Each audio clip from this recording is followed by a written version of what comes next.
తక్కువేమి మనకు రాముడు ఒక్కడుండి వరకు. ఇంకేం కావాలి మనకు? తక్కువే ఉంటుందండి, ఆయన ఉంటే చాలు మనకు.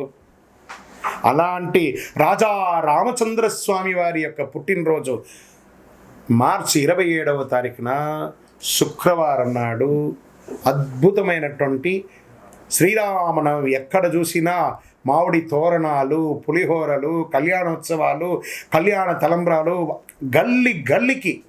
మనకు ఉభయ తెలుగు రాష్ట్రాల్లోనూ దేశ విదేశాలలో ఎక్కడ చూసినా రామ కళ్యాణం. రామ కళ్యాణం చూడడానికి అందరూ పోటీ పడతారు. ఎందుకంటే ఆ తలంబ్రాల అక్షింతలు తీసుకుంటే మన జీవితంలో కళ్యాణం జరుగుతుంది. కళ్యాణం అంటే ఏంటి? అనుగ్రహం.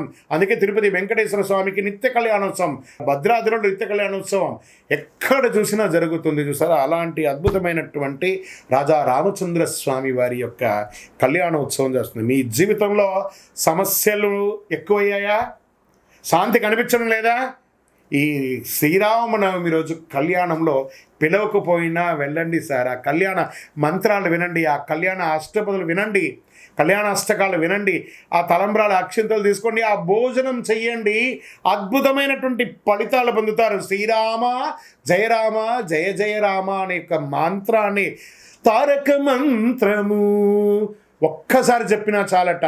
విష్ణు సహస్రనామం మొత్తం చెప్పకపోయినా శ్రీరామ రామ రామేతి రమే రామే మనోరమే సహస్రనామ తత్తుల్యం రామనామ వరానని ఇలా 3 సార్లు చెప్తే సహస్రనామం చేసినంత ఫలితం అంట. అందులోనూ రాజా రామచంద్రస్వామి వారు పుట్టినరోజు ఆయన గుర్తిస్తే ఎంత ఆనందపడతారు కదా ఆయన. ఇక్కడ దేవుడి గురించి కూడా మనం అప్పుడప్పుడు తెలుసుకోవాలి. ఆ సమయం వచ్చినప్పుడు దేవుడు మన జీవితంలో చక్కటి ఫలితాన్ని ఇస్తుంటాడు.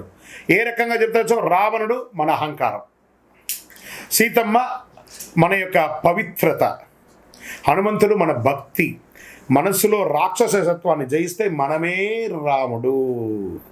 ఎందుకు కష్టాలు వస్తాయి మనకు? కోపం, అహంకారం, అసూయ, ఇవే మన సమస్యలకు మూలం. రాముడు చెప్పిన పరిష్కారం ఏంటి? సహనంగా ఉండండి, సత్యంగా ఉండండి, ధర్మంగా ఉండండి, ఏకపత్ని వ్రతం ఉండండి. మిత్రుడితో ఎలా ఉండాలో చెప్పాడు, శత్రువుతో ఎలా ఉండాలో చెప్పాడు, భక్తుడితో ఎలా ఉండాలో చెప్పాడు. రామనామ జపం రోజు 108. అప్పట్లో అంతా కూడా రామకోటి రాసేవాళ్ళందరూ, ఇప్పుడు కూడా రాస్తున్నారు అనుకుంటున్నాను. ఎన్నో చోట్ల రామకోటి స్తూపాలన్నీ కూడా వేశారు. సుందరాకాండ. ఈరోజు మనం ఏమేం చేయొచ్చు? సుందరాకాండ పారాయణం చేయొచ్చు, పానకం పెట్టచ్చు, చలివేంద్రాలు పెట్టచ్చు, భోజనాలు పెట్టచ్చు, అన్ని రకాలైన చేయొచ్చు. దేవుడు బయట లేడని, మనలోనే ఉన్నాడు ఆ భగవంతుడు. మనం పరోపకారార్థే ఇదం శరీరం అని చెప్తే అందరూ అద్భుతమైనటువంటి ఫలితాలు పొందుతారు. రామాయణం యొక్క గూఢార్థం అన్ని కూడా అఖిలాండ కోటి బ్రహ్మాండ నాయకుడు ఉన్నటువంటి ఆ రాజా రామచంద్ర స్వామి వారి యొక్క పరిపూర్ణమైనటువంటి అనుగ్రహాన్ని అందరూ పొందాలని కోరుకుంటున్నాం. ఈరోజు కేవలం ఒక పండగ మాత్రమే కాదండి, జీవితం ఎలా జీవించాలో నేర్చుకునే ఒక రోజు. ఈ రోజున రాముడు అవతరించి ధర్మాన్ని కాపాడాడు, తండ్రి మాట కోసం రాజ్యాన్ని వదిలాడు, 14 సంవత్సరాలు అరణ్యంలో గడిపాడు, కష్టాలను ధైర్యంగా ఎదుర్కొన్నాడు. ఇదే మనకు పాఠం.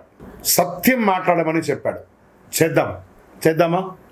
అలాంటి ఆ రామచంద్ర స్వామి వారికి రామదాసు గారు తయారు చేసి ఇచ్చినటువంటి ఆ యొక్క మంగళసూత్రంతో కళ్యాణం ఒంటిమిట్టలో జరుగుతుంది, తిరుపతిలో జరుగుతుంది, భద్రాద్రిలో జరుగుతుంది. గల్లీ గల్లీలో జరిగే ఈ యొక్క రామచంద్ర స్వామి వారి యొక్క కళ్యాణోత్సవాన్ని అందరం పాల్గొని మనలో ఉన్నటువంటి బాధలన్నీ తొలగించుకొని రాజా రామచంద్ర స్వామి వారి యొక్క కళ్యాణోత్సవాన్ని జై శ్రీరామ్ అనే యొక్క నామంతో మారుమోగుతూ హనుమంతుని జెండా ఊపుకుంటూ ప్రతి ఒక్కరు కూడా రామదండుగా అందరం కూడా ముందుకెళ్ళి రామ కళ్యాణం చేస్తాం.